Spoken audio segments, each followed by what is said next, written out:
Rika diterima bekerja di sebuah pabrik sepatu yang baru dibuka. Pabrik itu bekas pabrik jamu yang sudah kosong selama puluhan tahun. Bangunannya hampir tidak direnovasi, hanya dibersihkan seadanya sebelum digunakan kembali.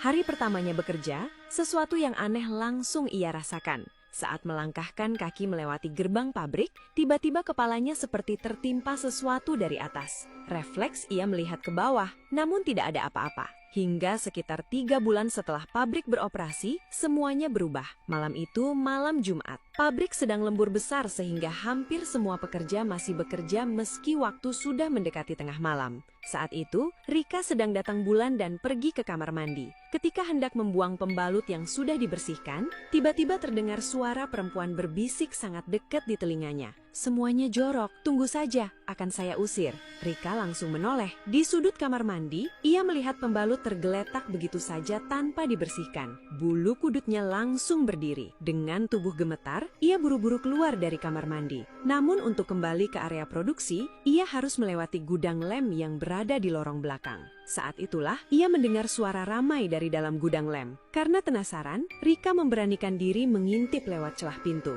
Dan gudang itu benar-benar kosong. Ketika Rika kembali menuju area kerja, langkahnya tiba-tiba terhenti. Seluruh tubuhnya langsung lemas. Di depan matanya, hampir semua rekan kerjanya di ruangan itu seperti sedang dipegang sesuatu. Ada makhluk-makhluk berdiri di belakang mereka. Dalam hitungan detik, suasana berubah kacau. Orang-orang mulai berteriak histeris. Kesurupan massal terjadi di area pabrik. Rika sendiri langsung tak sadar diri dan ia juga kesurupan. Malam itu menjadi malam paling mengerikan. Situasi berubah kacau. Pihak perusahaan memanggil orang pintar untuk membantu. Namun keadaan justru semakin tidak terkendali. Semua pekerja akhirnya dipulangkan. Namun ada 4 perempuan yang belum juga sadar. Salah satunya adalah Rika. Rika sempat dibawa ke rumah sakit dalam kondisi masih belum sadar diri. Tetapi dokter tidak menemukan penjelasan medis apapun. Selama seminggu penuh, tubuh Rika hanya terbujur kaku di rumah. Kadang ia tiba-tiba tertawa melengking dalam keadaan tak sadar diri.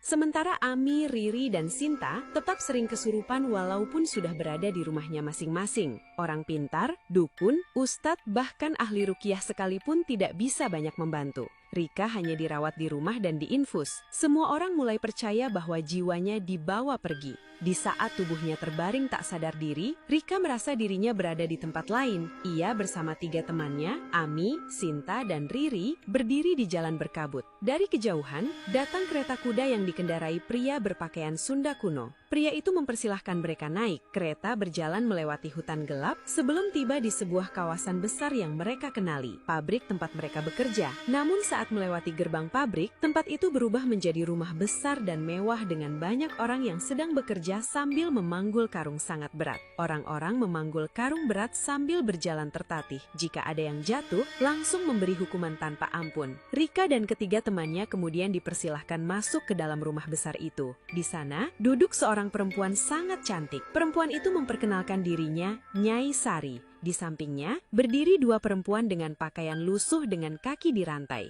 Dengan senyum yang terasa aneh, Nyai Sari mempersilahkan mereka makan. Semua makanan disajikan di atas cobek tanah beralas daun pisang. Anehnya, seluruh hidangan hanyalah mie dengan gelas yang terbuat dari bambu yang terasa kontras dengan rumah tersebut. Karena merasa lapar, mereka mulai makan meski rasanya aneh dan anyir. Ami dan Sinta makan dengan lahap seperti kelaparan. Sementara Rika merasa ada yang aneh, ia hanya makan 1 suapan dan Riri hanya minum tanpa menyentuh makanan. Nyai Sari dan dayang-dayangnya hanya melihat mereka makan dengan senyum aneh. Setelah selesai makan, Nyai Sari memerintahkan dayangnya membawa kebaya merah dan kain hitam untuk mereka kenakan. Ami dan Sinta terlebih dahulu mengganti pakaian. Namun saat mereka keluar, wajah mereka berubah ketakutan. Kaki mereka sudah dirantai seperti pelayan di rumah itu. Rika mulai panik. Tepat ketika gilirannya tiba, ia mendengar suara ibunya menangis memanggil namanya dari kejauhan. Rika, pulang! Ia spontan menoleh dan seketika semua berubah. Rumah mewah itu mendadak berubah menjadi hutan gelap. Makanan di hadapannya berubah menjadi gundukan cacing bergerak. Perempuan cantik itu kini berubah menjadi nenek tua dengan wajah mengerikan. Dayang-dayangnya pun berubah menjadi sosok menyeramkan.